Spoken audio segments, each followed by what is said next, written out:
শক্তিশালী একজন নবী ছিল। উনি মালাকুল মাউতকে বলেছিলেন, মালাকুল মাউত, আমার মৃত্যুর সামান্য কিছু আগে আমারে বইলো, আমার একটা কাজ আছে। মালাকুল মাউত মৃত্যুর কিছু সময় আগে এসে বলল, সুলাইমান সময় শেষ, অল্প কিছু সময় বাকি, কি করবেন করেন।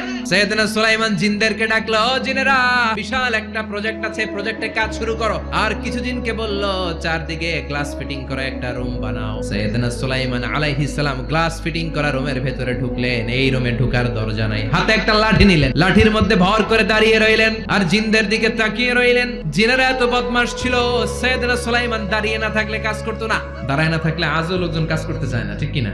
সুলাইমান আলাইহিস সালাম লাঠির মধ্যে ভর দিয়ে দাঁড়িয়ে রইলেন আর বললেন, কাজ করো। জিনেরাও কাজ শুরু করলো। ওদিকে মালাকুল মাউত এসে বলল, সুলাইমান সময় তো শেষ। সুলাইমান বলে, সমস্যা নাই, রূহ কবজ করো।